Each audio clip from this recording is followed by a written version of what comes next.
On today's episode, Sn0wy talks about the live adaptation of Disney's Beauty and the Beast and how it holds up compared to the original. As well, watch as the gang tries to pitch Disney a new princess. So grab a seat and be my guest for today's episode. Just play it. These are the stories of three roommates, Sn0wy, Twig and Ruby. They share a house with their weird landlord Wallace. Watch as these three losers try to make a living off their adventures through this mysterious door. Ooh, spooky.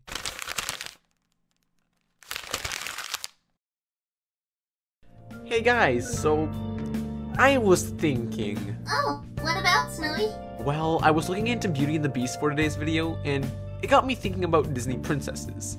They have all kinds of characters with different backgrounds, but think how much potential hasn't been explored yet. Don't tell me you want to pitch a new princess to Disney. But Ruby, think of all the money we can make! That could cover our rent for years! Well, what kind of princess do you have in mind? Well, you see, Twig, I'm drawing a blank. Yeah, just stick to videos for now, bud. Fine. Unlike any other medium, animation allows endless kinds of expression and creativity. From an animal musical number to a giant robot befriending a little boy, there's a film out there for every kind of person, ready to touch their heart. Ow! There's simply things that work in animation that wouldn't work in live action, but thanks to the technological advancements made over the years, including new software and equipment, what was once thought to be impossible to create in live action no longer becomes such a daunting task. Now, doing it well, on the other hand, there are often problems when it comes to adapting an animated movie into live action. Characters' outfits often look like costumes, the CGI not blending well with the real world, the awful pacing, because to be fair though, we have to squeeze in 64 episodes of content into one 2-hour-long film. It's bound to crumble. There are countless examples of these awful adaptations. Dragon Ball Evolution, Inspector Gadget, Teenage Mutant Ninja Turtles, Alvin and the Chipmunks, the Flintstones. Who can forget the best of them all though? The Last Airbender movie. So, are you the Avatar Ong? So when I heard Disney was going to adapt Beauty and the Beast into a live-action film, I thought it was going to be nothing more than just a mediocre cash grab from the studio in order to profit off one of their already existing IPs. Disney's already adapted a few of their past animations into live-action films, but I never really cared for any of the originals, so therefore I didn't really care for the movies when I went out and saw them. When it comes to Beauty and the Beast though, I have a lot more of a connection to it. Me and my sister grew up on the film and we both loved the original. It always stood out from other Disney films with its blend of 2D and 3D animation, alongside the soundtrack and the message behind the whole story being, hey, it's okay to be a Wait a minute! I just had an idea! We are not making a furry Disney princess. You couldn't even get the meaning of the story right, idiot. Moving on.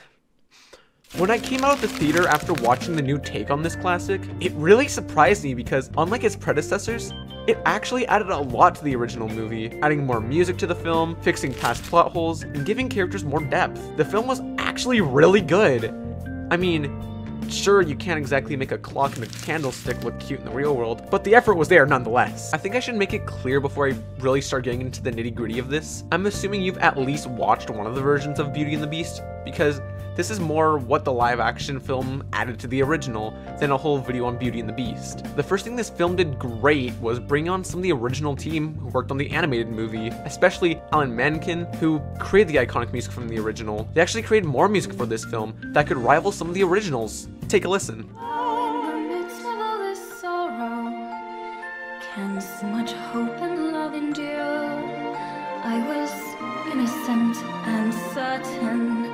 Now I'm wiser, but it captures the same kind of magic the original soundtrack did. Adding in these new tracks gave a lot more character to the film, especially the song Evermore, really capturing that melancholy feeling when the Beast has to let go of Belle because he loves her. The second thing this movie did very well, they filled in a lot of the plot holes the original film left. The main problem with the original animated picture was the more you dug into it, the more questions you were left with. Questions like, what happened to Belle's mom? Why don't the townspeople remember the castle? Whatever happened to the old lady who cursed the beast in the first place? The live action version took those cracks, hired a team of construction workers, and filled those cracks up with cement.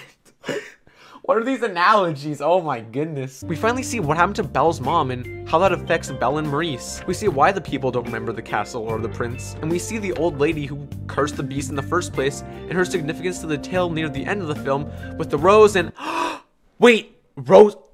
Ruby! Sup? I got an idea. Ooh, tell us. A zombie princess. Wait, what? Ruby, you can be the next Disney princess. I don't like where this is going. Ruby, you get to be a star! Please no. Ruby, think of all the money you'll make.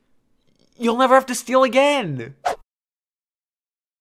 I'm listening. Just get dressed and prepped.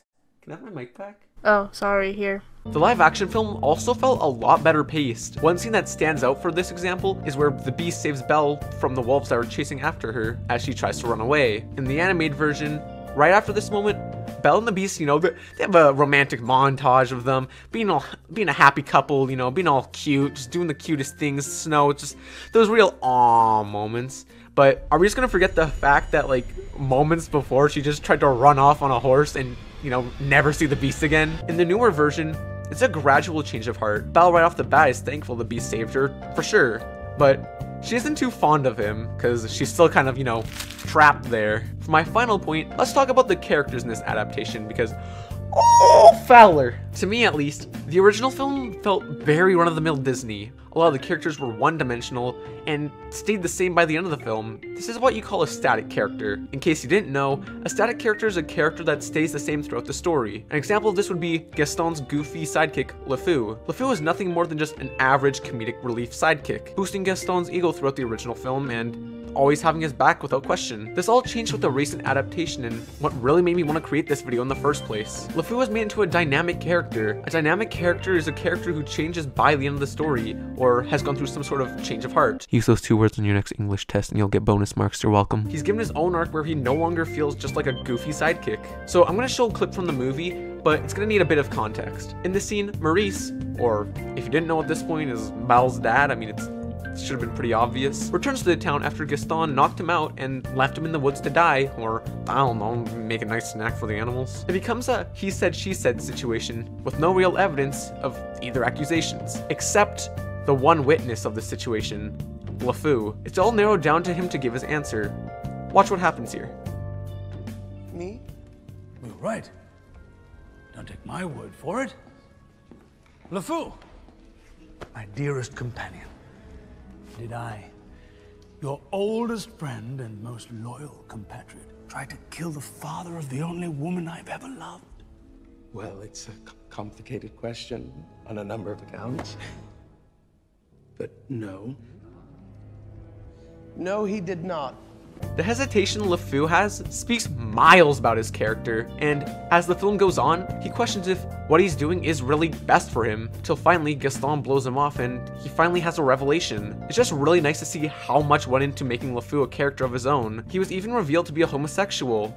But unlike mediums in the past, when dealing with characters of this nature, it isn't what defines him, and that's how it should be.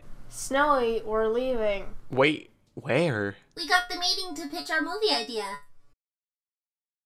We'll come back to this in a moment.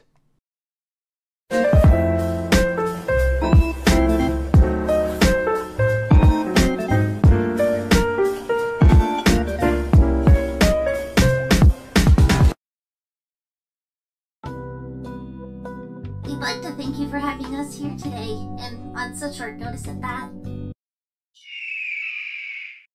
Tough crowd. Today we would like to pitch a new Disney princess. Introducing Ruby! Sup? Hello. Well? Well, what? Wait, is that all you got? What my friends are trying to say is the story's about a princess in a post-apocalyptic world where, her zombie parents are against any human relationship, but she falls in love with a prince who is a man. But isn't that necrophilia? Isn't Beauty and the Beast bestiality? I never finished. At the end of the movie, the man learns she'll become a human after they kiss, so they kiss, and she becomes human again, and they fall in love and get married. Isn't that just Corpse Bride? And what does that say about love? We don't want to be teaching kids. They need to change to be accepted. Are you guys even qualified to do this?